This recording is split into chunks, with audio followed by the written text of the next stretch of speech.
Hi darlings, పొద్దున్నే లేచి ఏదో హ్యాకథాన్ ఉందని చెప్పి ఎన్ఎస్ఆర్ఐటి కాలేజ్కి అయితే స్టార్ట్ అయ్యాం. నేను నా ఫ్రెండ్ గారిని వేసుకొని స్టార్ట్ అయ్యాను అనమాట స్కూటీ మీద. అలాగే వేరే వాళ్ళకి కూడా మా ఫ్రెండ్స్ అందరినీ కలిపి ఒక స్కూటీ మీదే అలాగ అందరూ కలిసి వచ్చేసాం. అయితే ఫైనల్లీ ఏంటంటే బస్ అయితే వాళ్ళే ప్రొవైడ్ చేస్తారు, కానీ బస్ స్టాప్స్ దాకా మనం వెళ్ళాలన్నమాట. సో బస్ స్టాప్కి వెళ్ళాక ఏమైందంటే బస్ ఎక్కాను, బాగానే ఉంది. కొంచెం దూరం వచ్చాక ఇంటికి వెళ్ళాల్సి వచ్చింది. ఇంటికి వెళ్ళి మళ్ళీ నా బండి పట్టుకొని కాలేజ్కి, అదే ఎన్ఎస్ఆర్ఐటి కాలేజ్కి అయితే స్టార్ట్ అయ్యాను. ఈలోపు మా ఫ్లాష్ మ్యాన్ గారిని చూడండి.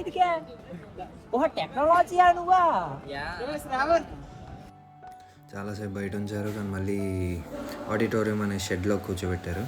చాలా వేడిగా ఉంది. అంత వేడిలో కూడా వాళ్ళే ప్రైజ్లు ఇచ్చుకోవడం, వాళ్ళే దాంట్లో వేసుకోవడం. కూర్చోమనేవారు, నుంచోమనేవారు, కూర్చోమనేవారు, నుంచోమని.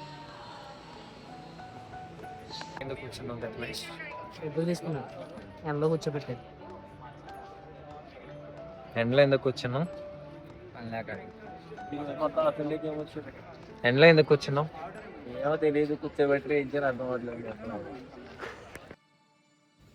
హ్యాకథాన్ గురించి తెలియడం కానీ, లైక్ అమౌంట్ కట్టడం కానీ ఏదైనా సరే ఈడే చూసుకున్నాడు మొత్తం.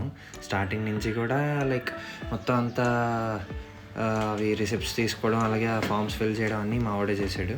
కానీ ఏదేమైనా సరే ఒకటి, ఫుడ్ అయితే టేస్ట్ బాగుంది. మిగతా అన్నీ అసలు వేస్ట్ ఆఫ్ టైం అనిపించింది ఇక్కడికి వెళ్ళి.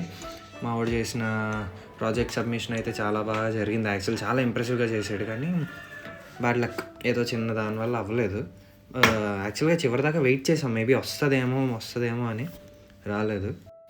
ఇంత దూరం వచ్చి హ్యాకథాన్ అంతా బొక్క పెట్టామని ఎవరికీ ఫీలింగ్ లేదనమాట.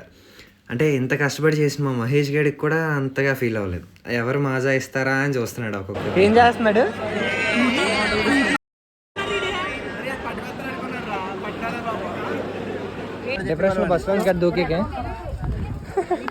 ఈ హ్యాకథాన్కి వచ్చి ఏదో ఉద్ధరించమని అయితే కాదు, బట్ ఏంటంటే every single thing is experience అనమాట.